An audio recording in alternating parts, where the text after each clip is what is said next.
ये जो बिहार की मिट्टी है ये आपसे बीपीएससी मेंस में शॉर्ट्स में भी पूछा जा सकता है, शॉर्ट्स क्वेश्चन में, और आपसे क्या पूछा जा सकता है, जो इसके लॉन्ग आंसर्स होते हैं वहाँ भी क्वेश्चन पूछे जाते हैं। और सबसे महत्वपूर्ण बात कि जब बीपीएससी पैटर्न चेंज किया है प्रीलिम्स के लिए मूविंग वाला, तो आपसे कोड में भी ये क्वेश्चन क्या कर सकता है, घुमा फिरा करके पूछ सकता है। तो आप बिल्कुल मेंटली तैयार रहना कि क्वेश्चन हमारा कहीं से भी पूछे, हम उसको क्या करेंगे, इसको हम सॉल्व करेंगे। ठीक है, देखो सबसे पहले हम समझने का क्या प्रयास करते हैं, बिहार की मिट्टी। इसमें हम पढ़ेंगे क्या, पहले उसकी फ्रेमिंग कर लेते हैं, उसके बाद हम क्या करेंगे, टॉपिक को डिस्कस कर। तो हमारे फ्रेमिंग में क्वेश्चन जो हुआ हमको इसी में डिस्कस करना है, ये सारे टॉपिक आखिर कैसे कवर अप होंगे, हमारे प्रीलिम्स का भी और हमारे मेंस का भी। ठीक है, चलिए अब इसको हम शुरू करते हैं। सबसे पहले क्या करना है, आपके पास जो मैथमेटिक्स का कॉपी है बड़ा वाला, उसमें क्या करना है, हाफ पेज में बिहार का बड़ा सा मैप बनाना है। देखो क्या करना है, सारे बच्चे समझो ध्यान से पहले कैसे इसको तैयार करेंगे। जब भी क्या करना, जैसे कुछ बच्चे अभी बीपीएससी मेंस में डिस्क्वालीफाई कर गया सर्टिफिकेट में, उसके पीछे कारण क्या है, हम बार बार कहते हैं आपको कि जब भी आप बिहार का मैप बनाएंगे या किसी का भी मैपिंग करते हैं तो मैपिंग को क्या करना है, पहले बॉक्स में डालना है। ठीक है, और जो उत्तर पूर्व का दिशा होता है वहां पर हम क्या करते हैं, बबली तीर का साइन मारेंगे, डायरेक्शन बताएंगे। हम एक टॉपिक पढ़ रहे हैं, उस टॉपिक का नाम है बिहार की मिट्टी, है ना। हमने क्लासिफिकेशन कर दिया था कि क्या पढ़ेंगे, बाद में बच्चों से आप ले लेना। अभी क्या है कि हमने बिहार का क्या बनाया है, एक हम लोग टोपोग्राफी मैप बनाया हुआ है, फिजिकल मैप बनाए हैं, जिसमें क्या दर्शाए हैं, बीच की जो नदियां है, इस नदी को गंगा बोलते हैं, ये सोन नदी हो गया, ये पुनपुन नदी हो गई, ये क्यूल नदी हो गया, ये अजय नदी हो गया, और ये जो सब धारा देखती है ये कोसी नदी हो गई, ये महानंदा नदी हो गया, है ना। उत्तर में क्या हो गया, नेपाल हो गया, यहाँ पे झारखंड है, ये उत्तर प्रदेश है, और यहाँ पर क्या है, वेस्ट बंगाल है। सरयू देखो, जैसे कि ये नदियाँ बहती है ना, तो यहाँ तक इसको सरयू बोलते हैं, बिहार के बॉर्डर पे जब टच करते हैं इसको घाघरा बोलते हैं, दोनों एक ही नदी है, घबराने की बात नहीं है। ठीक है, हम आगे बढ़े, अब हम डिस्कस करते हैं कि मिट्टी आखिर होता क्या है। देखो ध्यान से, जो मिट्टी होता है, मिट्टी वास्तव में कुछ नहीं होता, वो क्या होता है, यह सेडिमेंट होता है रॉक्स का। अब देखेंगे कि जैसे कि कोई चट्टान है, क्या है पूनम, कोई चट्टान हो गया, तो चट्टान तो क्या होता है, चट्टान तो बहुत ठोस प्रवृत्ति का होता है ना, ये तो ठोस हो गया। तो चट्टान पर क्या हो गया, तीन प्रकार के बाह्य कारक क्या करते हैं, प्रभाव डालते हैं। क्या होता है, हमने क्या कहा, जो भी चट्टान होते हैं उस चट्टान पर तीन प्रकार के बाहरी कारक क्या करता है, बबली, प्रभाव डालता है। पहला कारक कौन कौन है, पहला कारक हो गया है हमारा जल, दूसरा कारक क्या हो जाता है, दूसरा कारक हो जाता है हमारा आर्द्रता, तीसरा कारक क्या हो जाता है, तापमान। ठीक है, अब डिफाइन कैसे करेंगे, जब किसी भी चट्टानी भाग पर जल का, आर्द्रता का और तापमान का क्या होता है, प्रभाव पड़ता है। हम क्या कह रहे हैं अंजू, कि जब किसी भी चट्टानी पदार्थ पर जल का, आर्द्रता का और तापमान का क्या करता है, प्रभाव पड़ता है, और यह प्रभाव कैसा होता है, यह प्रभाव दीर्घकालिक होता है। It means this impact being long time, long period का होता है ये। तो क्या होता है, जब जल पड़ा, आर्द्रता पड़ा, तो इसका जो इसके चट्टान के अंदर के इंट्रा आईएमएफ जो होता है वो कमजोर होता है। आईएमएफ कहते हैं किसको है, फिजिक्स में देख पढ़िएगा, इंट्रा मोलिक्यूलर फोर्स, इसको हिंदी में कहते हैं अंतर आणविक बल। तो जब किसी भी चट्टान पर ये तीनों कारक प्रभाव पड़ते हैं तो इसका अंतर आणविक बल क्या होता है, कमजोर होता है। ऐसे इसको लिखते हैं अंतर आणविक बल। ठीक है, अंतर आणविक बल क्या हो गया, कमजोर हो गया। तो ये क्या होता है, टुकड़ों में टूटता है। क्या होता है, ये टुकड़ों में टूटता है। तो समय के साथ में ये क्या होता है, छोटे छोटे महीन कण में क्या होते हैं, बिखर जाते हैं। तो इसी महीन कण को हम लोग क्या कहते हैं, मिट्टी कहते हैं। ठीक है, अब हमारे बिहार की बात हम करते हैं कि हमारे बिहार में जो मिट्टी होता है उसमें पहाड़ कहाँ से आएगा, मिट्टी का निर्माण कैसे होगा, इसको समझो थोड़ा सा। ये ज्योग्राफिकली देखो, ये जो उत्तर में नेपाल है, आप सबको पता है कि यहाँ से लेकर के ये देखो, है ना, ये सारा जो इलाका हमारा है, यानी पश्चिम चंपारण से लेकर के यहाँ किशन, अब क्या हो गया, ये मिट्टी बन गया। अब हम ये समझते हैं कि हमारे बिहार में मिट्टी का निर्माण हुआ कैसे। देखो, सबको पता है कि पश्चिम चंपारण से लेकर के यहाँ किशनगंज तक का यह जो बेल्ट है, यह बेल्ट कैसा बेल्ट है, यह बेल्ट पहाड़ी बेल्ट है। और नीचे का बेल्ट क्या है, देखो रोहतास से यहाँ लेकर के ये पूरा का पूरा इलाका जो हमारा है, ये कौन सा बेल्ट है, पठारी बेल्ट है। फिर देखो, ये यहाँ जो तीन डिस्ट्रिक्ट लगे हुए हैं पश्चिम बंगाल के, जहाँ दार्जिलिंग की पहाड़ी है, यह भी कैसा है, यह भी पहाड़ी क्षेत्र है। और ये तो खैर हमारा मैदानी पूरा का पूरा छोड़ जाएगा महाराजगंज से, इसको छोड़ दो तुम। तो हमारे बिहार में तीन ओर से क्या है, दो ओर से पहाड़ी घिरा हुआ है और एक ओर से क्या घिरा हुआ है, हमारा पठार घिरा हुआ है। ठीक है, तो हमारे यहाँ जब मानसून का आगमन होता है जून जुलाई में बिहार में, तो उस मानसून में इस पहाड़ पर क्या आया, चट्टान, ये जल आया, आर्द्रता आया, तापमान आया, यहाँ पर भी वही स्थिति होती है। तो ये आज की बात नहीं है, आज से लगभग सैकड़ों करोड़ों साल पहले ये घटनाएं घटी होंगी। मट्टी कोई आज का थोड़े बना हुआ है, इसमें तो अरबों साल लगता है बनने में। तो कालांतर में इन्हीं सब के चट्टानों, बरसात पड़ा इस पहाड़ पर, तो ये क्या होता है, यही मिट्टी के कण में फॉर्म हो जाता है, चेंज हो जाता है। ठीक है, क्या होता है, यही मिट्टी के फॉर्म में कन्वर्ट हो जाता है, बदल जाता है। अब हमको यही हो गया, क्या हमारा मिट्टी हो गया। यहाँ सबसे बड़ी बात समझने की क्या है, हमारे बिहार में अगर 100% हम मिट्टी की बात करते हैं ना, कि पूरे में जगह मिट्टी भरा पड़ा हुआ है, तो 100 में से 90% जो मिट्टी होती है वह मिट्टी जलोढ़ मृदा का विस्तार किया गया हुआ है। यानी हमारे बिहार के सर्वाधिक भू क्षेत्र पर क्या है, एलुवियल सॉइल का ज्यादा क्या होता है, विस्तार है। अब एलुवियल सॉइल क्या होता है आप लोगों ने पढ़ा होगा एनसीईआरटी में, फिर हम आगे उसको डिस्कस भी करने का प्रयास करते हैं। ठीक है, तो ये हमारा सिंपल सा क्या हो गया, मिट्टी हुआ कि मिट्टी का निर्माण कैसे हुआ, और हमारे बिहार में सर्वाधिक किसका है, जलोढ़ मृदा का है। अब हम चर्चा करते हैं, जो हमारे पास में मेन चीजें पढ़ने का है वो क्या है, विभाजन। यानी मिट्टी का जो क्लासिफिकेशन होता है, उस मिट्टी के क्लासिफिकेशन को हम लोग इस मैप में कैसे देखेंगे और कैसे क्या करेंगे, समझने का इसको हम लोग प्रयास करेंगे। ठीक है, विभाजन जो हुआ, विभाजन का मतलब ये होता है कि मट्टी या भूमि जो होता है वो राज्य सूची का विषय होता है। तो राज्य सरकार स्वतंत्र है, अपने क्षेत्र में पाई जाने वाली जितनी भी प्रकार की मिट्टियां होती हैं, उन मिट्टियों को वहां की जलवायु दशा के आधार पर विभिन्न भागों में क्या करता है, बांटता है। कृषि अनुसंधान विभाग, क्या नाम है उस विभाग का, कृषि अनुसंधान विभाग, कृषि अनुसंधान विभाग। यह जो विभाग है कृषि अनुसंधान विभाग, इस विभाग ने हमारे बिहार की मिट्टी को 3 भाग में बांटा है। क्या बांटा है, इस विभाग ने हमारे बिहार की मिट्टी को 3 भाग में बांटा है। यहाँ दिखाई दे रहा है ना, हाँ यहाँ पे दिख रहा है, देखो। सबसे पहला जो भाग होता है वह भाग होता है हमारा उत्तर बिहार के मैदान की मिट्टी। ठीक है, पहला क्या हो गया, उत्तर बिहार के मैदान की मिट्टी। ठीक है, सेकेंड हो गया दक्षिण बिहार के मैदान की मिट्टी, और तीसरा क्या हो जाएगा, दक्षिण पठार की मिट्टी। ठीक है, दक्षिण पठार की मिट्टी। अब हम इसको यहाँ समझते हैं कि यह मिट्टी आखिर हमारे पास में, आप लोग एक अलग सा मैप बनाएंगे, एक ही मैप में चूंकि कचरा नहीं करना है ना, हमको चूंकि बोर्ड है तो मिटा लेते हैं। अब देखो यहाँ क्लासिफिकेशन कैसे करते हैं, कृषि अनुसंधान विभाग के तहत क्लासिफिकेशन कैसे करेंगे। सबसे पहला आता है कि हमारे पास में जो उत्तर बिहार के मैदान की जो मिट्टी होती है, यह मिट्टी आखिर हमारे पास में कहाँ पाया जाता है, कौन सा क्षेत्र ऐसा होगा। देखो नाम से स्पष्ट, जो उत्तर में हमारे पास में रहता है उस मिट्टी को हम लोग क्या बोलेंगे, उत्तर बिहार की मिट्टी बोलेंगे।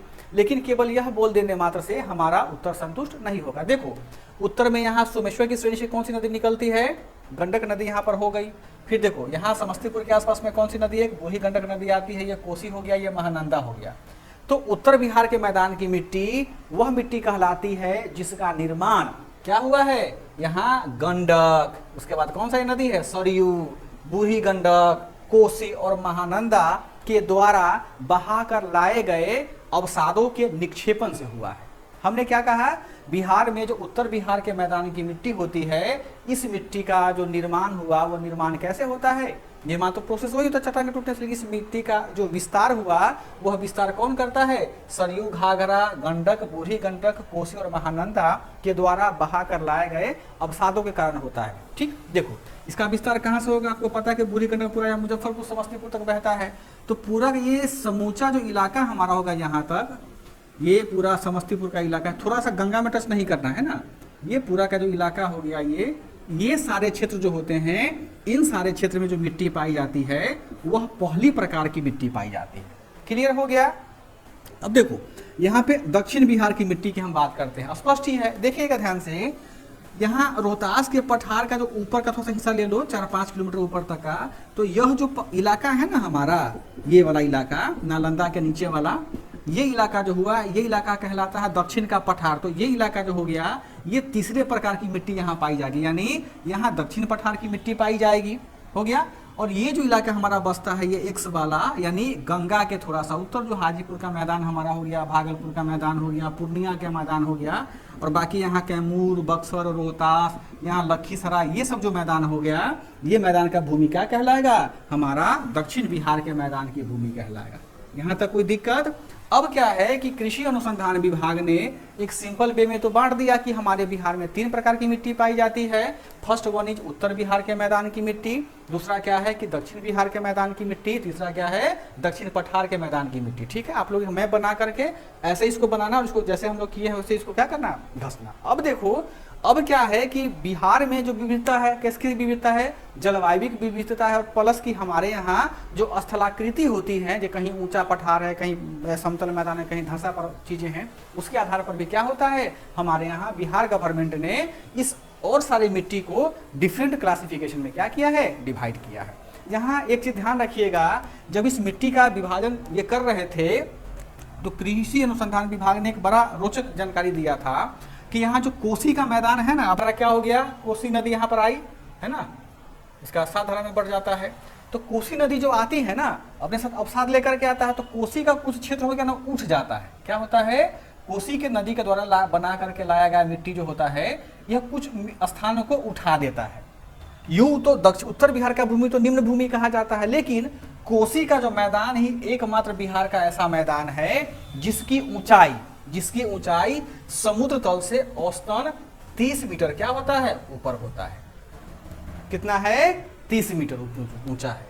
समुद्र कहाँ नापेंगे, बे ऑफ बंगाल में नापेंगे ना, BOB में। इस कारण से इसकी जो विविधताएं होती है मट्टी का, चूंकि ये सब रेतीला मिट्टी यहाँ पर पाया जाता है बहुत ज्यादा, यहाँ तो खाली कंकर बक्कर का पत्थर, बलुई मिट्टी, बलुई बोलते हैं, पथरीली मिट्टी यहाँ पर मिलेगा आपको। यहाँ गंगा का नदी का आसपास का होता है तो यहाँ जलोढ़ मिट्टी मिलेगा।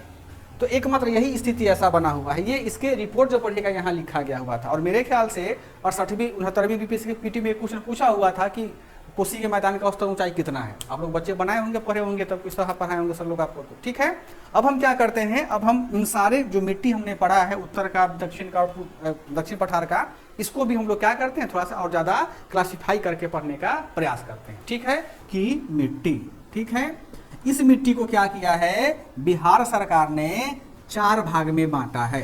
क्या बांटा है, इस मिट्टी को 4 भाग में बांटा है। पहले हम यहाँ पे मैपिंग कर लेते हैं, मैप बना लेते हैं। आप लोग फिर से मैप बना है, पीला। इसका मतलब ये हुआ राधेश्याम जी कि जो हमारे पास में पीडमोंट मृदा होता है, उसके उत्तरी क्षेत्र में या प्रारंभिक क्षेत्र में उसका कलर कैसा होता है, हल्का भूरा होता है। लेकिन जैसे ही वह पूर्वी चंपारण के मैदान से नीचे की ओर उतरता है, यानी गंडक के नीचे की ओर उतरता है, तो उसमें गंडक के अवसाद मिल जाते हैं, तो उसका कलर कैसा हो जाता है, उसका कलर हो जाता है पीला। कैसा हो जाता है, उसका कलर पीला हो जाता है। ठीक है, अब यहाँ देखोगे ध्यान से, तो ये यहाँ पर तो भाई वाल्मीकि टाइगर रिजर्व है ना, तो वहाँ तो क्या जंगल, झाड़, पेड़ पौधा, पत्ता उत्ता बहुत ज्यादा मिलता है। यानी जब इस प्रकार की मृदा यहाँ पर आएगा अपने यहाँ, तो अपने यहाँ साथ में क्या बहा करके लेकर के आएगा, जैविक पदार्थ लाता है ना। पेड़ बह रहा है, हाथी बह रहा है, कुत्ता बह रहा है बाढ़ में, आदमी बह रहा है, वो सब जैव ह्यूमन्स होते हैं। यानी पीडमोंट मृदा में क्या होता है, पीडमोंट मृदा में जैविक पदार्थ की क्या होती है, प्रधानता होती है। जैविक पदार्थ की क्या होती है, प्रधानता होती है, जिस कारण से जैविक पदार्थ की प्रधानता होने के कारण यहाँ पर धान की बहुत अधिक खेती होती है। यानी यह बेल्ट क्या होता है, यह बेल्ट धान का क्षेत्र कहा जाता है। यानी धान का बहुत अधिक क्या होता है, खेती होता है। आप देखेंगे, यदि आपने बिहार का भूगोल पढ़ा होगा और उसमें बिहार के उद्योग को पढ़ा होगा, तो आप देखे होइएगा कि पूर्वी चंपारण के बगल में देखिएगा सीतामढ़ी जिला है ना, तो सीतामढ़ी का जो रीगा का चीनी मिल सब है, यहाँ पर इसको लोग बोलते हैं चावल आटा औद्योगिक प्रदेश। यानी इस क्षेत्र में ना वही उप हिमालयी और पीडमोंट मृदा मिलता है, जिस कारण से इस क्षेत्र में चावल की बहुत अच्छी खेती होती है। इसीलिए वहां पर क्षेत्र को हम लोग क्या बोलते हैं, चावल आटा का औद्योगिक प्रदेश उनको बोलते हैं। तो हमारे यहाँ जो उत्तर बिहार के मैदान की मिट्टी होती है, उस मिट्टी का जो पहला पार्ट हो गया उप हिमालयी मृदा या पीडमोंट मृदा, उसके यही 4 प्रकार के क्या होते हैं, विशेषता होता है। बात समझ में आया। अभी की बात बताओ तो जब इसमें आर्द्रता की मात्रा होगी, ह्यूमस की मात्रा अधिक होगा, तो इस मिट्टी कैसा होगा, मिट्टी हमने बताया कि पीला कलर में होता है, तो इस मिट्टी का कलर कैसा हो जाता है, इसी को हम लोग बोलचाल की भाषा में चिकनी मिट्टी भी कहते हैं। क्या बोलते हैं, चिकनी मिट्टी। तो आपसे 63 बोलते हैं, 43वीं बीपीएससी में पूछा गया था पीटी में कि निम्नलिखित में से किस मृदा को चिकनी मिट्टी भी कहा जाता है। तो ध्यान रखिएगा, उप हिमालयी पर्वतीय मृदा या पीडमोंट मृदा को हम लोग क्या बोलते हैं, चिकनी मिट्टी बोलते हैं। अब देखिएगा कि जैसे चंपारण के क्षेत्र में कभी जाएंगे सीतामढ़ी में, तो वहाँ अभी भी जो गरीब लोग हैं या गरीब किसान लोग हैं, वो लोग अपने मकान को या टाट को ना मट्टी से लेप करके उनको लेपते हैं, उनके पास पैसे नहीं होते हैं। इनमें बहुत ज़्यादा किसी भी चीज़ को पकड़ने का कोहेसिव फोर्स बहुत अधिक होता है इस मट्टी में। हमारे बिहार में एकमात्र मिट्टी यही है जिसका कि कोहेसिव फोर्स बहुत अधिक होता है, जिस कारण से ये किसी भी लकड़ी या टाट के मकान को बहुत अच्छे तरीके से कैच कर लेता है, पकड़ लेता है। यहाँ तक किसी को कोई दिक्कत समझ में आ गया ये उपमाली मिट्टी? हम आगे बढ़ें। अब इसका विस्तार कहाँ कहाँ होगा, इसका विस्तार कहाँ कहाँ होगा, तो मैप यहाँ बनाए है ना, तो आप लिख लीजिएगा यहीं पर, है ना। इसका विस्तार क्या होगा, सोमेश्वर से नीचे ये वाला क्षेत्र होता है, यहीं तक, बस ज़्यादा नहीं नीचे जाना है, ये क्षेत्र है ना। यहाँ पर क्या पाया जाता है, उप हिमालयी मृदा। आगे बढ़े, समझ में आ गया सारे बच्चों को? किसी को कोई कंफ्यूजन किसी भी प्रकार का? चलो हम आगे बढ़ें। आगे बढ़ते हैं हम लोग तराई का। तराई का मतलब क्या होता है, जिस पहाड़ी क्षेत्र के निचले हिस्से को हम लोग क्या बोलते हैं, तराई बोलते हैं। क्या हुआ, पहाड़ी क्षेत्र के निचले हिस्से को हम लोग क्या बोलते हैं, तराई बोलते हैं। ठीक, अब इसको देखो कैसे हम लोग इसको क्लासिफिकेशन करेंगे इनको हम लोग, है ना। देखो ध्यान से, आप लोग अपने में ही बनाना अगर जगह हो तो, नहीं तो फिर छोटा सा मैप बना लेना बिहार का, कोई दिक्कत वाली बात नहीं है ना। देखो यहाँ देखो ध्यान से, ये जो हमारा बॉर्डर इलाका है जो हमारे नेपाल से लगता है, यहाँ से डिस्टेंस नाप लो 5 से लेकर के 15 किलोमीटर, है ना। कहीं 5 है, कहीं 10 है, कहीं 7 है, इसको छोड़ दो इस वाले इलाके को, है ना। क्या करेंगे, देखो ध्यान से, तराई क्षेत्र क्या होता है कि जो हमारा नेपाल का बॉर्डर लगता है पश्चिम चंपारण से लेकर के हमारे किशनगंज तक के क्षेत्र में उत्तरी बिहार के सीमा से लेकर के 5 से लेकर के 15 किलोमीटर तक का जो क्षेत्र है, उस क्षेत्र में जो मिट्टी पाई जाती है उसको हम लोग क्या बोलते हैं, तराई मिट्टी बोलते हैं। अब एक चीज समझो ध्यान से, जैसे जो हम पहाड़ से उतरे तो 5 किलोमीटर डिस्टेंस जो होगा ना, ये तो खाली पहाड़ पर पहाड़ी में रहता है, यहाँ तो मिट्टी उतना ढंग का रहेगा नहीं। 5 किलोमीटर से कहीं कहीं 5 है, कहीं कहीं 7 है, कहीं कहीं 10 है, कहीं कहीं 12 है, कहीं कहीं 5.5 है। तो इन सारे मिट्टी को हम लोग क्या बोलते हैं, इनको हम लोग बोलते हैं तराई मिट्टी। क्या कहते हैं, तराई मिट्टी। तो हम लोग क्या लिखेंगे यहाँ पे पॉइंट्स में कि वेस्ट चंपारण से लेकर के किशनगंज तक क्या होगा, वेस्ट चंपारण से लेकर के किशनगंज तक क्या होता है, 5 से लेकर के 15 किलोमीटर तक विस्तारित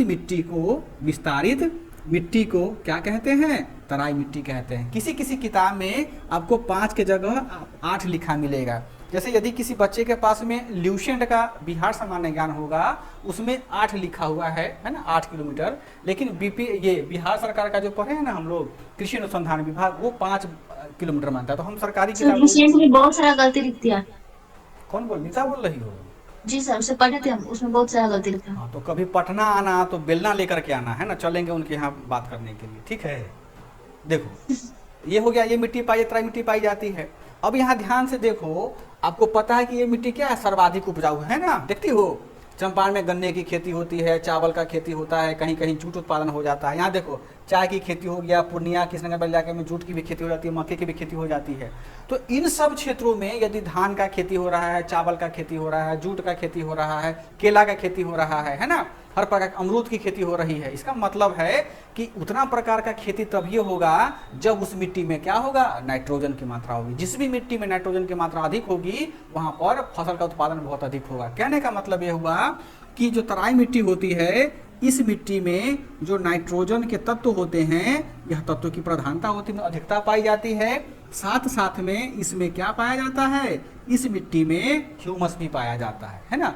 ह्यूमस पाए जाने के कारण इसका ये बेनिफिट हुआ कि इसके में जो अनाज उत्पादन करने की क्षमता होती है वह क्या होती है, बहुत ही अधिक होती है।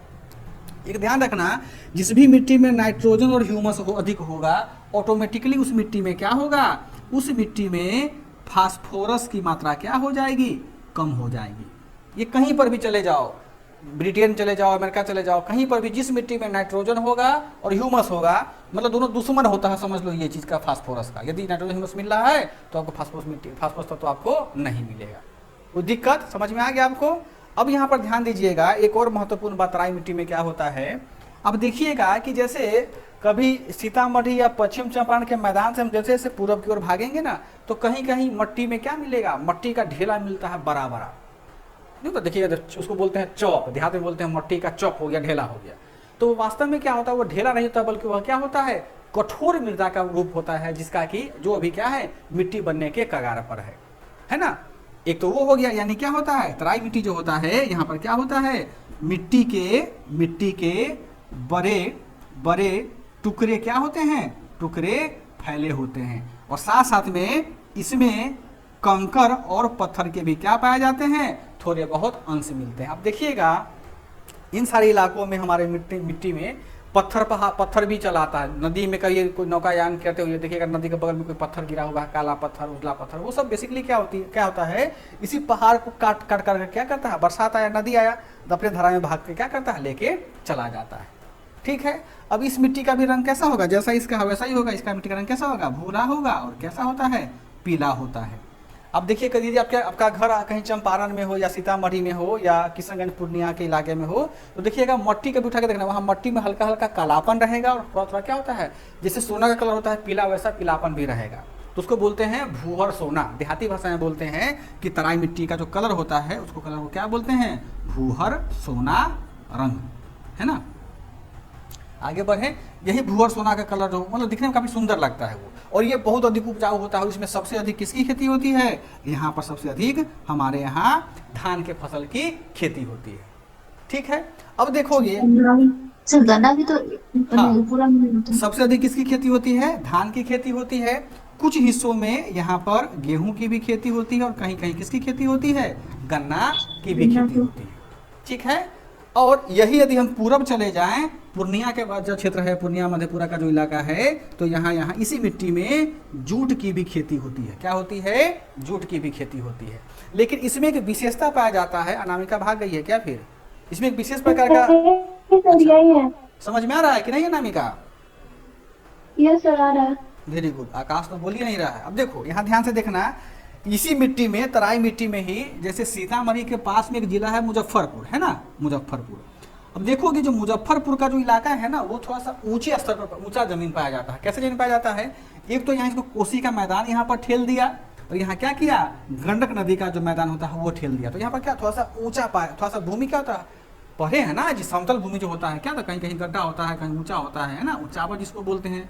तो ये मुजफ्फरपुर का जो लैंड है, मैक्सिमम लगभग 75% से अधिक लैंड वो क्या होता है, अपलैंड, ऊंचा भूमि होगा। क्यों, क्योंकि यहाँ पर कोसी का मैदान इसको ठेला, यहाँ पर गन्ना का मैदान ठेला, नतीजा क्या होता है, ये अपना ऊपर में उठ गया। तो इसी में क्या होता है कि मुजफ्फरपुर में कभी जाओगे, उस भी जगह पाया जाता है, यहाँ बागमती नदी प्रवाहित होती है। तो बागमती नदी जो हुआ ना, बागमती नदी के आसपास में बहुत बड़े बड़े लंबे घास के मैदान पाए जाते हैं, उसको हम लोग बोलते हैं हाथी घास का मैदान। यहाँ ध्यान रखिएगा, बिहार में केवल मुजफ्फरपुर जिले में ही हाथी के घास का मैदान पाया जाता है। इतना लंबा घास यहाँ भी नहीं पाया जाता। ठीक है, तो जो तराई मिट्टी होती है यहाँ पर क्या पाया, इसको मिटा दें, यहाँ पर तराई मिट्टी जो होती है, इस मिट्टी में यहाँ पर लिख लेना पॉइंट में कि मुजफ्फरपुर जिले में हाथी घास का मैदान क्या होता है, घास का मैदान पाया जाता है। ठीक है, अब ये जो हाथी घास यानी बहुत बड़े बड़े घास होते हैं, उसको हम लोग बोलते हैं सीकी। क्या बोलते हैं, सीकी, और कहीं कहीं उसको खर भी बोलते हैं, है ना। क्या बोलते हैं इसको, सीकी बोलते हैं, और कहीं कहीं इसको क्या बोलते हैं, खर भी बोलते हैं।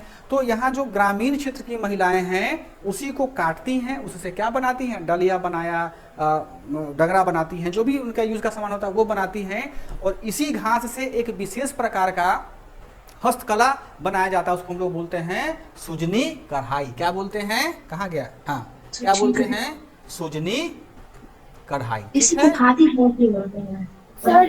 ये इसमें यही, इसी को कुश बोलते हैं ना सर? हाँ, इसी को कुश बोलते हैं, सिक्की खर कोई कुश बोलते हैं, बराबर होता है। तुम क्या कर रही हो अनीता? इसको हाथी घास बोलते थे, नहीं पता था मुझे। अच्छा, नहीं पता था, नहीं। तो आज जान लीजिए, कोई हर्जा किया है।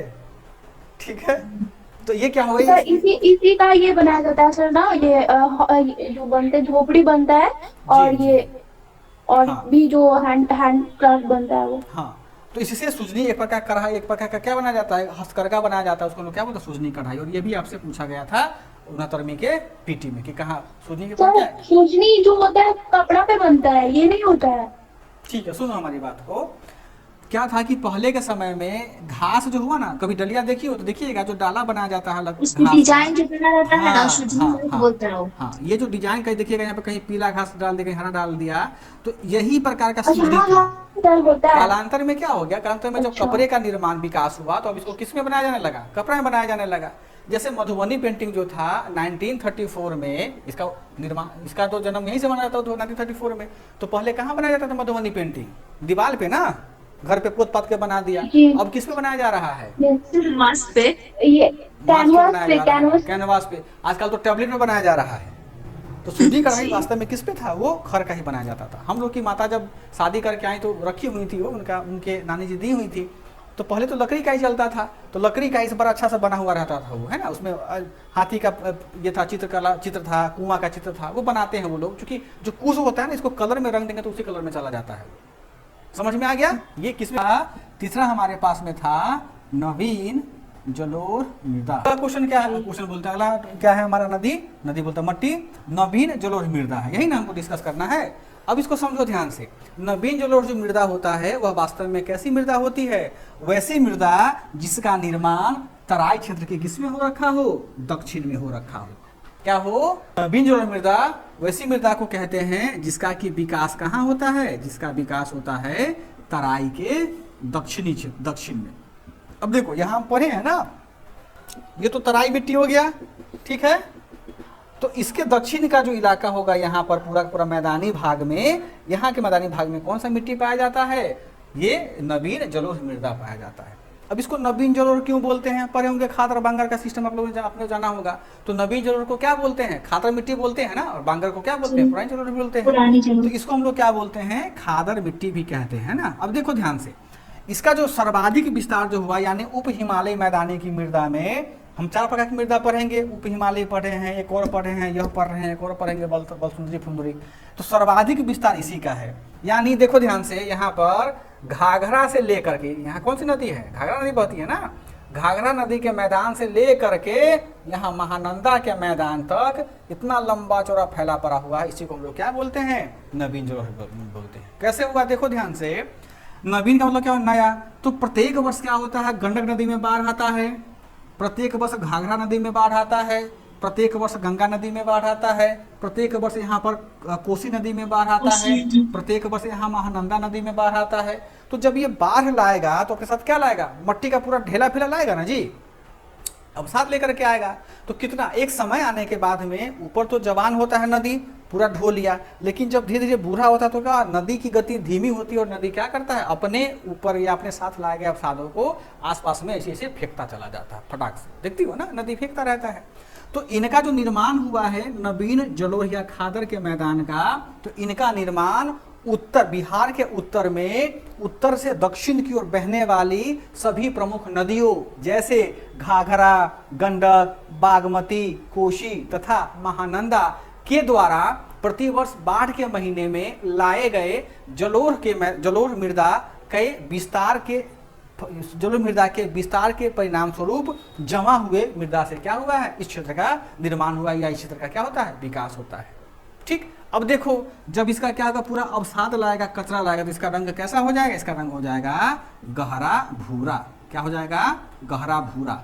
अब सोचो, गहरा भूरा कलर किसका होता है, अगर ध्यान से पढ़िएगा तो गहरा भूरा जो कलर होता है, उस कलर में जो ऑब्जर्वेशन पावर होता है किसका, जल धारण करने की क्षमता का, उसमें अधिक होता है। तो उत्तर बिहार की जो यह जो नवीन जलोढ़ मृदा है, इसमें जल धारण करने की क्षमता अधिक। सर सोखना चाहिए, लेकिन पता नहीं सर, कंफर्म नहीं बता सकते, नहीं क्योंकि सर हमको लग रहा है उसमें ऑलरेडी पानी होगा। ऑलरेडी पानी तो इसमें है ना, हाँ, इसीलिए हम कंफर्म नहीं बता पा रहे। इसमें तो क्या पूरा पूरा पानी से भरा हुआ है, तो इसमें पानी नहीं सोखता है, बल्कि पानी क्या करेगा, तुरंत फेंक देता, तब ना यहाँ पूरा बाढ़ आता है, गंगा में धाए धाए पानी का प्रभाव रहता है। तो नवीन जलोढ़ मृदा जो होता है उसमें जल धारण करने की क्षमता क्या होती है, कम होती है, कम होती है। और जो खादर बांगर होता है, बांगर में क्या होता है, बंगरवा में बहुत ज्यादा होता है, पानी बहुत सोखेगा, समझ में आ गया।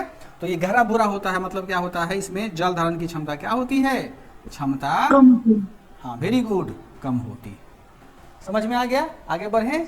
अब क्या होता है, अब चूंकि इसका निर्माण तो अवसादों से हुआ है, किसका निर्माण हुआ, अवसाद से हुआ है, तो नवीन जलोढ़ मृदा जो यहाँ पर आएगा तो मट्टी में तो पोषक तत्व तो होते हैं ना, नाइट्रोजन होता है, फास्फोरस होता है, पोटेशियम होता है, मैग्नीशियम होता है, लोहा होता है, हर प्रकार के तत्व पाए जाते हैं।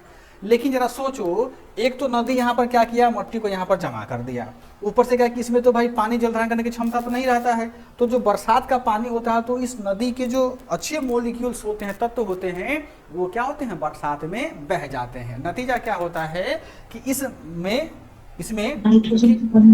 हाँ वेरी गुड, उसमें क्या होता है, नाइट्रोजन की कमी हो जाता है। चूंकि हम लोग पढ़े हैं ना, भूमि में नाइट्रोजन की मात्रा, हाँ भूमि में नाइट्रोजन की मात्रा अधिक होती है ना, भूमि पूरा का भूस्तर में, लेकिन यहाँ पर क्या नाइट्रोजन की मात्रा कम हो जाती है। और जब नाइट्रोजन की मात्रा कम होगी तो बताओ तो यहाँ पर खेती होगा, खेती तो होगा, लेकिन यहाँ पर अनाज को पैदा करने का प्रति हेक्टेयर उत्पादन क्षमता क्या हो जाएगा, कम होगा। जिस कारण से यहाँ पर रहने वाले किसान, यानी देखो सिवान के मैदान से लेकर के, सिवान का मैदान हो गया, सारण का मैदान हो गया, वैशाली का मैदान हो गया, मुजफ्फरपुर का मैदान हो गया, दरभंगा का, मधुबनी का, पूर्णिया का, कटिहार का, पूरे कोसी का मैदान हो गया, यहाँ पर क्या होता है, नाइट्रोजन की मात्रा कम होती है, अनाज का उत्पादन कम होता है प्रति हेक्टेयर। नतीजा क्या हुआ, किसान अपने खेतों में पैदावार बढ़ाने के लिए क्या करता है, कृत्रिम क्या करता है, खाद का उपयोग करता है, जिस कारण से ये जो नवीन जो मृदा होता है उसमें बहुत ही ज्यादा प्रदूषक तत्वों की मात्रा बढ़ गई है। और इसमें हम आगे जाएंगे तो पूर्णिया, अररिया और कटिहार, ये 3 जिले ऐसे हैं जिन जिलों में जलस्तर इतना ज्यादा प्रदूषित हो गया कि यहाँ के जलस्तर नीचे भूमि वाले में आर्सेनिक की मात्रा, फ्लोराइड की मात्रा क्या हो गया, बहुत अधिक हो गया। समझ में आ गया, आगे बढ़े। अब देखो इस जलोढ़ मृदा में, चूंकि ये तो बहुत ज़्यादा उपजाऊ भी, चूंकि इसमें देखो मॉलिक्यूल्स होते हैं ना, अब इतना जलोढ़ निकल करके आता तो काफ़ी उपजाऊ भी होगा, लेकिन हाँ उपजाऊ होने सब में से बिना खाद का उत्पादन अच्छा नहीं कर पाएंगे, लेकिन फिर भी उपजाऊ होता है ये।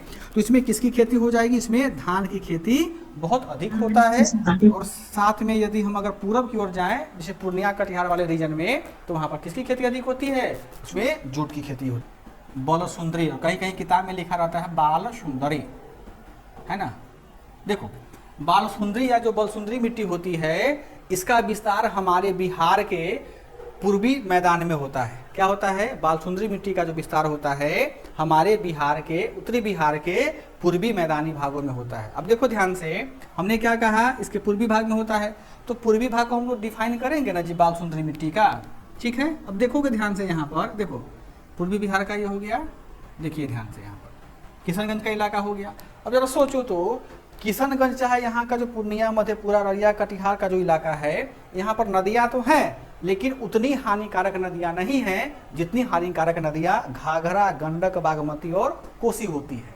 महानंदा नदी में बाढ़ तो आता है, लेकिन बाढ़ का सर्वाधिक प्रभाव किसमें होता है, पश्चिम बंगाल और कुछ हिस्सों में, पूर्णिया के भी कुछ हिस्सों में यह नदी बाढ़ को लेकर के आता है, ठीक है। बेसिकली इसका जो निर्माण होता है, यह क्या होता है, यह पुरानी जलोढ़ होता है। जो बालसुंदरी मिट्टी होती है, यह क्या होता है, यह वास्तव में पुरानी जलोढ़ मृदा का क्या होता है, मृदा का एक रूप होता है। अब हमने कहा कि इसका विस्तार पूर्वी बिहार में किया गया हुआ है, मैदान के भाग में, तक कहाँ कहाँ इसका विस्तार है, देखो ध्यान से, इसका विस्तार है किशनगंज, ठीक है, नीचे आ जाओ, उसके बाद में पूर्णिया, उसके बाद में कहाँ, सहरसा, ठीक है, फिर यहाँ आ जाओ मधेपुरा, लिख लो जिले का नाम, यहाँ पर लिख लो, किशनगंज, पूर्णिया, सहरसा, कटिहार, किशनगंज, पूर्णिया, सहरसा, कटिहार, दरभंगा, पश्चिम चंपारण, पूर्वी चंपारण के दक्षिणी हिस्से, समूचा मुजफ्फरपुर, खगड़िया तथा उत्तरी बेगूसराय में, बस जितना जिला उतना ही में ये पाया जाता है बालसुंदरी मिट्टी, है ना। बालसुंदरी मृदा कुछ नहीं है, बल्कि इसको क्या बोलेंगे, पुरानी जलोढ़ मृदा, यानी यह क्या हो गया, जो भी नदी में एरिया होगा सब वहाँ भी थोड़ा थोड़ा पाया जाता होगा ये। हाँ, जहाँ जहाँ नदी होगा वहाँ इसका मात्रा थोड़ा बहुत पाया जाता है, ठीक है जी। सोन नदी के किनारे भी पाया जाता है क्या, हाँ कहा गया, सोन नदी है ना, इसके किनारे भी यह नदी पाया जाता है, ये मट्टी बालसुंदरी, जहाँ जहाँ नदी होगा ना, हर नदी के किनारे पर यह पाया जाता है, जो बड़ी नदियाँ सब होती है बालसुंदरी वाला, ठीक है। आगे बढ़े, ठीक। अब देखो यहाँ पर ध्यान से, सीधे समझना कि बालसुंदरी का मतलब क्या हो गया, बांगर यानी पुरानी जलोढ़ मिट्टी हो गया। जहाँ जहाँ नदी बहेगा वहाँ वहाँ क्या होगा, इसका विस्तार पाया जाएगा, ठीक है। राधे श्याम जी, हम लोग आगे बढ़े। अब ध्यान से देखिएगा, इस मिट्टी में क्या होता है, इस मिट्टी में चूने की प्रधानता होती है। इस मिट्टी में क्या होता है, चूना की प्रधानता होती है, पाया जाता है, जिस कारण से इस मिट्टी में जो मोटे अनाज होते हैं, क्या होते हैं, मोटे अनाज होते हैं, उनकी खेती होती है। अब जरा देखो तो, जो हम जिला का नाम बताए हैं उन जिला में कौन सा मोटा अनाज होता है। यदि हम पश्चिम चंपारण की बात करें तो वहाँ पर किसकी खेती होती है, गन्ना की खेती होता है ना। आगे बढ़ो, यहाँ पर मुजफ्फरपुर, समस्तीपुर, दरभंगा वाले इलाके में मकई का खेती होता है, लीची का खेती होता है, सन का खेती होता है। पूरा का पूर्णिया कटिहार किसका बेल्ट है, किशनगंज, ये सब जूट का और मक्के का है ना। हाँ, और चूंकि देखो चूने की मात्रा अधिक होती है तो यह मिट्टी का कैसा होगा, पीएच मान, हाँ हाँ, ये मिट्टी कैसा हो जाता है, क्षारीय हो जाता है। जहाँ जहाँ भी बांगर मिट्टी पाया जाता है ना, उसका मिट्टी का जो पीएच स्केल होता है वो हमेशा क्षारीय ही होता है। समझ में आ गया।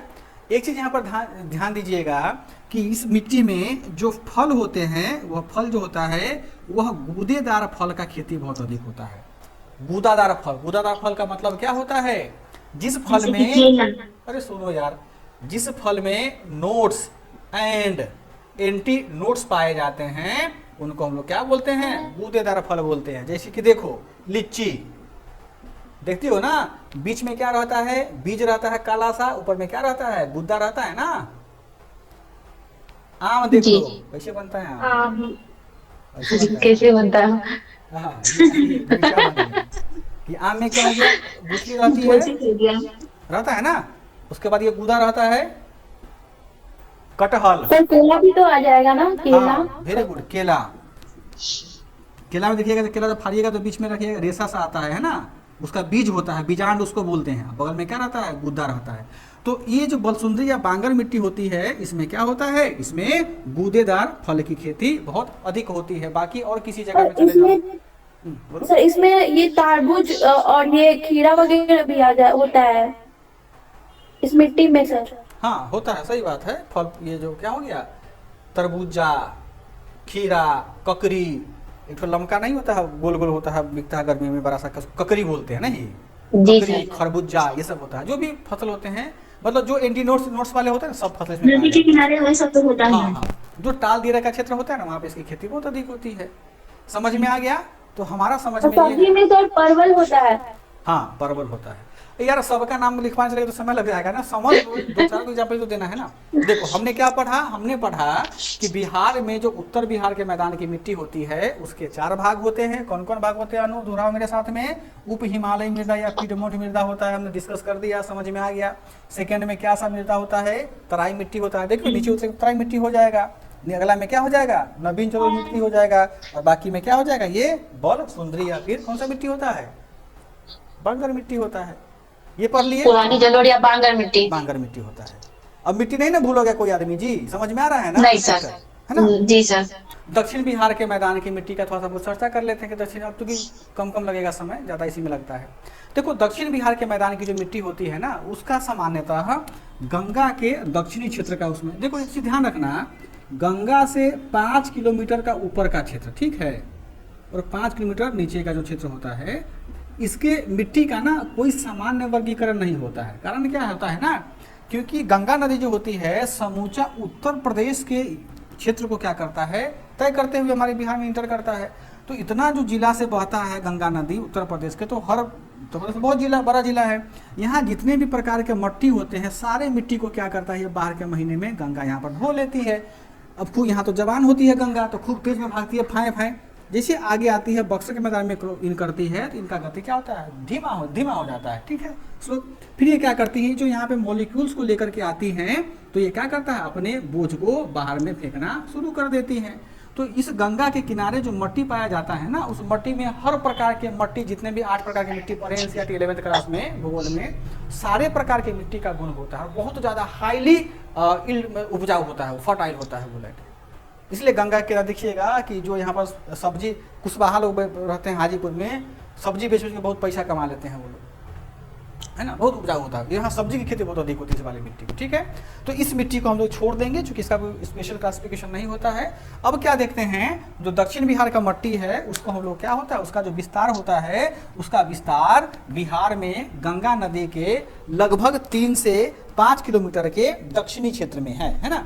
3 से 5 का मतलब क्या हो गया, ये इलाका, इसके ये जो इलाका हो गया यहाँ पर उसके क्षेत्र में। अब देखो ध्यान से, अब यहाँ एक और हमको मैपिंग करना जरूरी है, नहीं तो फिर नहीं समझ पाइएगा। ये जो हम यहाँ पर घसे पड़े हैं ना, ये जो मिट्टी पाया जाता है नीचे, जो जिसका कि सीमा किससे लगता है, झारखंड से लगता है, तो ये मिट्टी को हम लोग बोलते हैं दक्षिण पठार की मिट्टी। क्या बोलते हैं पूनम, दक्षिण पठार की मिट्टी बोलते हैं। तो दक्षिण पठार की मिट्टी और उत्तर के मैदानी भाग के मिट्टी के बीच के भाग को, यही ना बीच वाला भाग हुआ, इसको हम लोग क्या बोलते हैं, दक्षिण बिहार के मैदान की मिट्टी। ठीक है, तो बिहार सरकार का जो कृषि अनुसंधान विभाग है उस दक्षिण बिहार के मैदान की मिट्टी को 3 भाग में बांटता है। ठीक है, अब हम पहली बात को डिस्कस करते हैं, जो करेल और केबाल मिट्टी होता है, यह करेल और केबाल मिट्टी आखिर होता क्या है। वास्तव में मट्टी देखो 2 ही प्रकार का होता है, या तो नवीन जलोढ़ होगा या पुराना जलोढ़ होगा, खादर होगा या बंगर होगा। तो जो करेल केबाल मिट्टी होता है, ये दक्षिण बिहार का सबसे क्या है, पुरानी मिट्टी है। क्या है करेल केबाल, ये जो पहला पॉइंट पे लिखेंगे, जो दक्षिण बिहार का इलाका है, दक्षिण बिहार की क्या है, सबसे पुरानी मिट्टी है या मृदा है। ठीक है, अब सबसे पुरानी मिट्टी होगी तो इसको हम लोग कौन सा मिट्टी बोलेंगे, बांगर की खादर, बांगर मिट्टी बोलेंगे। यानी दक्षिण बिहार में करेल केबाल की मिट्टी को हम लोग क्या बोलते हैं, बांगर मिट्टी भी कहते हैं। ठीक है, पहला पॉइंट हमको मिल गया। अब जो इसका जो विस्तार हो रखा हुआ है, इसका विस्तार कहाँ है, तो देखिएगा यहाँ पर एक आपका जिला पड़ता है, उस जिला का नाम है, यहाँ छोटा सा जिला का नाम है क्या, रोहतास। क्या नाम है उसका, रोहतास। और रोहतास से लेकर के यहाँ गया, औरंगाबाद, नवादा, नालंदा, है ना, इस पीठ पर जो मिट्टी पाई जाती है, यही मिट्टी का नाम क्या डाल दिया गया हुआ है, करेल केबाल। ठीक है, फिर यहाँ पर देखिएगा, यहाँ पर जो क्यूल नदी है ना, क्यूल नदी इस मिट्टी को क्या करता है, 2 भाग में बांटता है। क्या करता है, क्यूल नदी जो होती है करेल केबाल की मिट्टी को क्या भागता है, 2 भाग में बांटता है। तो ये क्यूल नदी जहाँ से पास होता है उत्तर की ओर, उसके बाद में जहाँ ये देखिएगा जहानाबाद, औरंगाबाद से लेकर के भागलपुर, बांका तक का ये जो विस्तार होता है, इन सारे इलाकों में करेल केबाल मिट्टी का ही क्या होता है, विस्तार होता है। कहने का मतलब इसको लिख सकते हैं कि इस प्रकार की मिट्टी का जो विकास होता है वह कहाँ से हो गया है, रोहतास, गया, नवादा नहीं, नालंदा होगा, नालंदा, औरंगाबाद, नहीं पहले औरंगाबाद ना है जी, औरंगाबाद, जहानाबाद, उसके बाद नालंदा, भागलपुर, जमुई, नालंदा के बाद जमुई, बांका, तब भागलपुर। ठीक है, ये पूरा का पूरा जो है ना, इस जिला का जो हम नाम लिखे हैं, इस मिट्टी का यहाँ पर क्या है, क्षैतिज विस्तार है। क्या है इसका, क्षैतिज विस्तार है। अब हमने क्या कहा कि इसको बांगर यानी पुरानी जलोढ़ मिट्टी बोलते हैं। अब देखो कैसे पुरानी बोलते हैं इसको, देखिएगा ध्यान से। आपको पता है कि दक्षिण बिहार का जो मैदान भाग है वहाँ पे बाढ़ तो नहीं आता है, तो किसी समय में जब हमारे दक्षिण बिहार के मैदान का निर्माण हो रहा होगा, उस समय जो सोन की नदियाँ हैं, पुनपुन है, क्यूल है, अजय है, बदुआ है, हरोहर है, इन नदियों में कभी न कभी बाढ़ आया होगा। चूँकि क्लाइमेटिक चेंज हमारे यहाँ होता है, इन नदियों में जब बाढ़ आया होगा तो अपने साथ क्या लाया होगा, दक्षिण का जो झारखंड का पठार है, यहाँ से कुछ अवसाद लेकर के आया होगा, और क्या किया होगा, इसी को यहाँ इस मैदान में उड़ेल दिया होगा, फेंक दिया होगा। ठीक है, फेंक दिया होगा, तो अब क्या है कि समय के साथ में यहाँ का मिट्टी कैसा हो गया होगा, बंजर हो गया होगा। क्योंकि देखो यहाँ तो बरसात होता नहीं है, सिंचाई की सुविधा हमारे पास उतना ज़्यादा है नहीं, तो मिट्टी तो बंजरे होगा ना। इसलिए बोलते हैं करेल के बारे, मतलब क्या कि गड़बड़ मिट्टी होता है, यहाँ पथरीला मिट्टी बहुत ज़्यादा आपको मिलेगा। बात समझ में आया। तो क्या होगा कि हमेशा ये पत्थर के आकार का बन गया, काफ़ी कठोर मिट्टी होता है, कितना भी पानी डालेंगे इसमें खेती हो भी नहीं करता है। तो ये जो मिट्टी होती है बेसिकली यहाँ पर क्या होता है, ये अनुपजाऊ मृदा होता है। मतलब क्या कि इसमें किसी प्रकार की खेती हम नहीं कर सकते हैं। अभी की बात बताओ नीता, ये पूनम, ये तो बहुत दिन से भूखा है, वरना जो है तो बहुत दिन से भूख लगा हुआ है ना इसको। तो यदि इसमें हम पानी डालेंगे तो पानी को सोखेगा कि इसको फेंकेगा, पानी को सोखेगा सर, है ना। एक राज मूवी में नहीं डायलॉग बोलता है अनामिका, क्या बोलता है, कब से इस प्यासी जमीन पर बारिश की बूंद नहीं गिरी, है ना। तो वो कवि जो है ना इस श्लोक में इसी मिट्टी का चर्चा कर रहे होंगे, नहीं राधे श्याम जी, गाना में चला आया। तो इस मिट्टी में क्या होता है, पानी की क्षमता धारण करने का बहुत अधिक होता है, बिहार सरकार के द्वारा जो सोन कैनाल निकाला गया हुआ, सोन नहर निकला है ना, तो सोन नदी से जो सब्सिडी नहर निकाल करके इसमें सिंचाई सुविधा उपलब्ध करवाया गया है, जिस कारण से यहाँ पर दलहन का, तिलहन का, आलू का, प्याज का बहुत घनघोर खेती होता है। तकनीक डेवलप किया हमारे यहाँ, है ना। बेसिकली है तो अनुपजाऊ, लेकिन क्या होता है यदि इस मिट्टी में हम मोटा अनाज बोल सकते हैं क्या? नीता, अगर मोटा अनाज हमको बोलना होता तो हम नहीं बोल देते मोटा अनाज, बोल देते ना, बोलते कि नहीं बोलते हैं, बोल देते। ठीक है, इसमें क्या होता है, सिंचाई की सुविधा देने के बाद में यहाँ पर क्या होता है, यहाँ पर आलू, लहसुन, ठीक है, लहसुन के बाद क्या होता है, प्याज, है ना, अदरक, यानी जो सामान्य रूप से जो हम लोग खेती बाड़ी करते हैं ना उसकी खेती होती है ना। अब यहाँ पर देखो, नीता का एक सवाल था कि सर यहाँ पर इसकी खेती होती है, क्या बोली हो नीता, मोटा अनाज का। ठीक है, तो मोटा अनाज की खेती यहाँ पर नहीं होता है। क्यों नहीं होता है? क्योंकि यहाँ पर चूने की मात्रा नहीं पाई जाती है। चूना क्या होगा, खत्म। आया समझ में? लॉजिक लगाना है हमको, कुछ ज़्यादा चीज़ थोड़ी समझना है इसमें। ठीक है, कहीं कहीं जैसे कि देखो यहाँ सोन नदी से नहर निकाला गया है ना, तो रोहतास और जहानाबाद, अरवल, 2-3 ऐसे जिले हैं जहाँ पर किसकी खेती होती है, थोड़ा बहुत धान का भी खेती होता है और किसका खेती होता है, गेहूं का भी खेती होता है। ठीक है, एक सबसे जादुई बात क्या होती है कि जो करेल के बाल का मिट्टी होता है, यहाँ पर रोहतास का जो पठारी वाला भाग है ना, चूंकि यहाँ पर तो उत्तर प्रदेश से मिला हुआ है, तो ये जो मिट्टी होती है, रोहतास का जो मैदान है, लोग पढ़ेंगे कि ये किसके नीचे, किसके बीच में स्थित है। यहाँ कौन सी नदी बहती है, कर्मनाशा नदी बहती है ना, पढ़े होंगे आप लोग।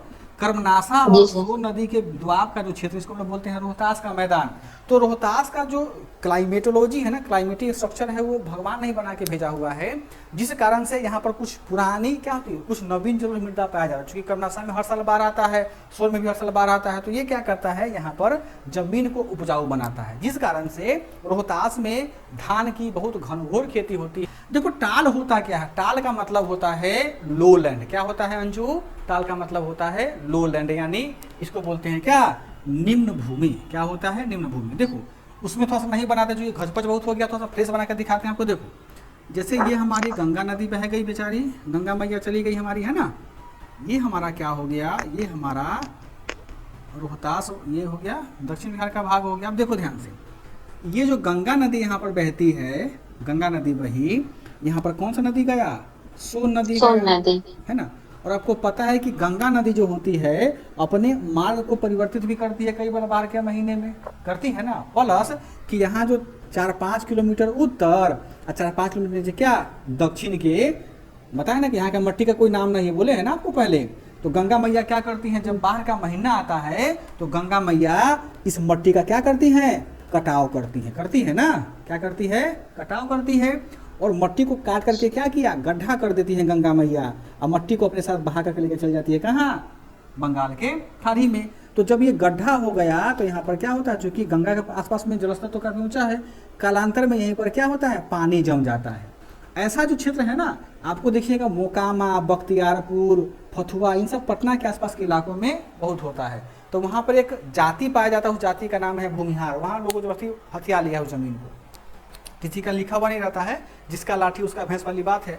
तो भूमिहार पार्टी ने इसको अपना लिया। तो इसी में क्या होता है, इसी में जो पानी जमा होता है, तो इसी को बोलते हैं हम लोग, किसका, टाल मिट्टी बोलते हैं। इस आकृति को ही बोलते हैं टाल। और इसके तलछटी में जो मिट्टी पाई जाती है उसको हम लोग क्या बोलते हैं, उसको हम लोग बोलते हैं टाल मिट्टी बोलते हैं। बात समझ में आ गया। अब यहाँ ध्यान दीजिएगा कि इसका विस्तार पटना से लेकर के फतुहा तक तो है ही है, लेकिन साथ साथ में जब आगे जाइएगा तो बेगूसराय, उसका भागलपुर तक का है। और आपका बेगूसराय में एक जगह, उस जगह का नाम क्या है, कांवरताल। कांवरताल, है ना। तो कांवरताल जो है वास्तव में वो भी क्या है, वो भी एक प्रकार का टाले है, यानी गड्ढा इसे बन गया हुआ है। इसी में क्या है, इसी में पानी जमा है, झील बन गया, उसको कांवर नाम डाल दिया गया हुआ। तो ये रामसर साइट है ना, बिहार का अपना पहला, है ना। तो ये सब टाल भूमि होती है, उसका विस्तार पटना से लेकर के हमारे भागलपुर तक दक्षिण बिहार में क्या है, ज्यादा है। क्या है, दक्षिण बिहार में ज्यादा है। क्यों ज्यादा है, क्योंकि दक्षिण बिहार की मृदा जो है वो उत्तरी बिहार की मृदा की तुलना में क्या है, ज्यादा कठोर है, जिस कारण से यहाँ पर टाल में किसी प्रकार का मिट्टी नहीं जम पाता है। सिंपल सा बात है। देखो, यदि हम पत्थर का कढ़ाई बनाएंगे सो, अगर मट्टी का कढ़ाई बनाएंगे सो, मट्टी वाला जल्दी भर जाएगा, पत्थर तो भरेगा ही नहीं। क्यों नहीं भरेगा? पत्थर को मट्टी बनने में बहुत समय लग जाएगा, लेकिन मट्टी तुरंत जम जाएगा। तो उत्तर बिहार में जो टाल है वो तो भर जाता है, मट्टी में लेके बराबर कर देता है, लेकिन दक्षिण बिहार के टाल को नहीं भरा जा सकता है। जिस कारण से क्या होता है, जिस कारण से ये हमेशा बच्चों, ये संघर्ष का बहुत बड़ा क्षेत्र है। तो बिहार में करैल के बाल मिट्टी जो होता है, ये कई बार क्या होता है, आप देखिएगा कई बार मैं लगाना मीन्स में लिखना कि ये संघर्ष का सबसे बड़ा क्या होता है, मट्टी का एक स्रोत होता है। सर टाल मिट्टी ना, हाँ कहाँ गया, सॉरी, टाल मिट्टी जो होता है क्या होता है, ये संघर्ष का केंद्र होता है। कि जब इसमें पानी जमा होगा और जब यहाँ पर क्या होता है, भूमि का कटाव होगा, ह्यूमस की मात्रा जब इसमें जमा होगा तो इसकी मिट्टी का कलर कैसा होगा, इसका मिट्टी का कलर भूरा रंग का होगा। कैसा होगा, भूरा रंग का होगा। इसलिए देखे हुइएगा, कभी यदि आप पटना से कभी ट्रेन से सफर करो भागलपुर में, तो जिसका मकान यहाँ पर देखिएगा ना, तो मट्टी ईंट बनता है, तो वहाँ पे देखिएगा कि भूरा कलर का ईंट की संख्या बहुत ज़्यादा है, चिमनियों, उसका कलर ये वैसा होता है। ठीक है, अब क्या है कि चूंकि यहाँ पर विभिन्न पानी जमा हुआ, तो यहाँ पर खेती किस चीज़ की होगी, तो यहाँ पर खेती होती है किसका, जूट का, या कहीं कहीं दलहन की भी खेती यहाँ पर सरकार, ये जो लोग हैं वहाँ का स्थानीय लोग, वो दलहन की खेती भी करना शुरू कर देते हैं। बस दो ही प्रकार का खेती होता है टाल क्षेत्र में। किसका खेती होता है, एक तो जूट का होता है, दूसरा किसका होगा, दूसरा दलहन का खेती। आगे बढ़े, बलथर में आए। बलथर नाम से स्पष्ट है क्या, कि जिसमें पत्थर हो। बल का मतलब, हाँ, बल का मतलब होता है बड़ा बड़ा। क्या होता है, बल का मतलब बड़ा बड़ा होता है ना। बल का मतलब फोर्स नहीं, बल का मतलब होता है हिंदी में बड़ा बड़ा, थर का मतलब पत्थर। यानी दक्षिण बिहार के मैदान में, समझो ध्यान से, दक्षिण बिहार के मैदान में जिस मिट्टी में पत्थर के बड़े बड़े टुकड़े पाए जाते हैं, या बड़े बड़े क्या होता है, बोल्डर पाया जाता है, उसको हम लोग क्या बोलते हैं, उसको हम लोग बलथर मट्टी बोलते हैं। बेसिकली जो इस मट्टी का जो विकास हुआ है वो गंगा मैदान के दक्षिणी, और क्या होता है, जो छोटानागपुर का पठार है उसके उत्तरी क्षेत्र में, कहीं कहीं, हर जगह नहीं है, कहीं कहीं पर इसका क्या होता है, विस्तार होता है। क्या यहाँ पर गंगा के मैदान के दक्षिणी तथा छोटा नागपुर पहाड़ी के उत्तरी क्षेत्र में, यानी जो बीच वाला एरिया है ना, उस बीच वाले एरिया में इसकी क्या होती है, इसका बहुत ज़्यादा ये विस्तार है।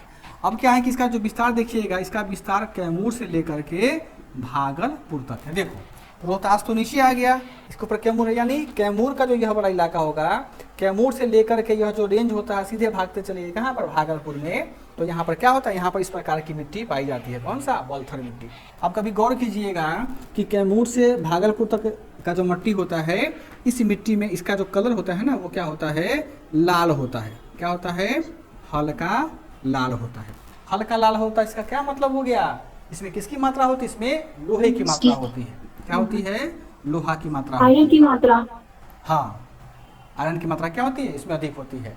इसलिए देखिएगा कि आपके बिहार का 2 जिला है, नालंदा और नवादा, खास करके नवादा की बात करते हैं, वहाँ पर बने हुए ईंट का जो डिमांड है ना, बिहार के प्रत्येक जिले में है। कारण क्या है ना, कि वहाँ पर क्या है कि एक तो पत्थर वाला मट्टी मिलता है, उससे जब चमनी में ईंट बनता है ना, तो समझो कि उससे लोग पत्थर तक को तोड़ देते, इतना मजबूत ईंट बनता है वो। इस कारण से, क्यों, क्योंकि वहाँ पर बलथर मिट्टी पाया जाता है। ठीक, इसका कलर कैसा होता है, हल्का लाल होता है। और जरा सोचने वाली बात है यहाँ पर, ध्यान से बताओ कि जहाँ पर पत्थर होगा जिस मट्टी में, उसमें किसकी खेती करोगे, मोटे अनाज की खेती होती है ना, मक्का का, ज्वार का, बाजरा का, है ना। इसमें किसकी खेती होती है, इसमें मोटा अनाज लिख लो सीधा। क्या होता है, मोटा अनाज, जैसे कि मक्का, ज्वार, बाजरा, है ना, इसकी खेती क्या होती है, बहुत अधिक होती है। ठीक है, अब एक चीज़ और यहाँ समझने वाली बात यह है कि यह मिट्टी कैसा होगा, यह मिट्टी अनुपजाऊ होगा, यानी इसमें किसी भी प्रकार का यदि खाद्यान्न फसल का उत्पादन करेंगे, आप लोग करते हैं, ऐसा नहीं है, धान की खेती तो बिहार में हर जगह होती है, लेकिन एक जोग्राफिकल टर्म में जो बलथर मिट्टी होता है, इस बलथर मिट्टी में धान की खेती आप नहीं कर सकते, नहीं हो सकता है। समझ में आ गया, कोई दिक्कत।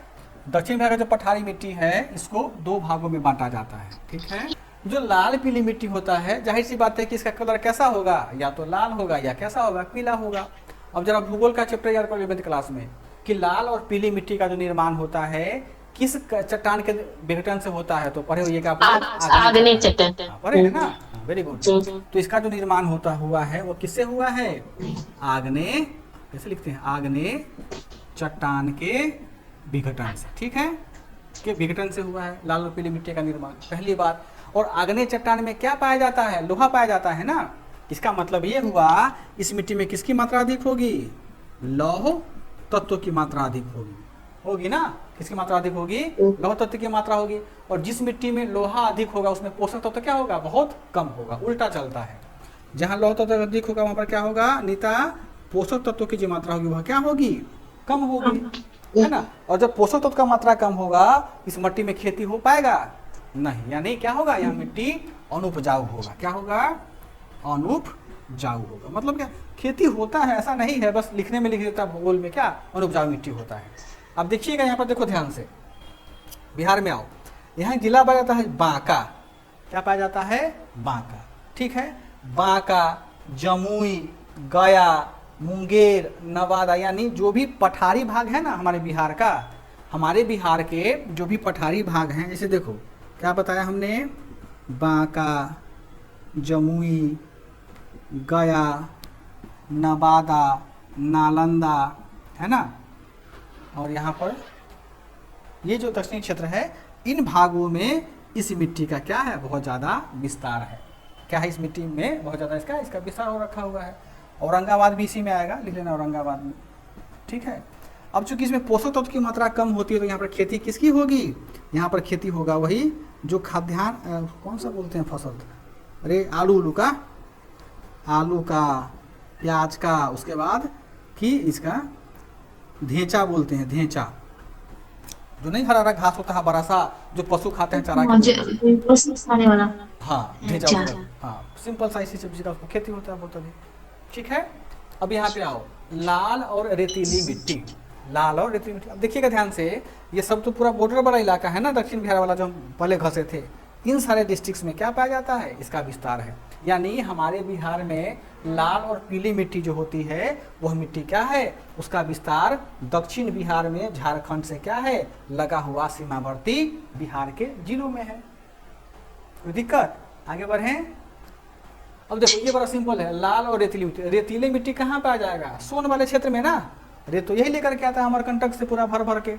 तो ये जो लाल और रेतीली मिट्टी होती है, इसका जो विस्तार है, इसका विस्तार कहाँ पाया जाता है, सोन नदी के किनारे स्थित दक्षिणी जिलों में। जैसे कौन कौन जिला हो गया बताओ तो बच्चों, कैमूर हो गया, सॉरी रोहतास ना होगा, रोहतास, कैमूर, गया। यानी देखो जहां जहां आपका सोन नदी बहेगा ना, वहां वहां क्या होगा, गया नहीं होगा, औरंगाबाद है ना, औरंगाबाद।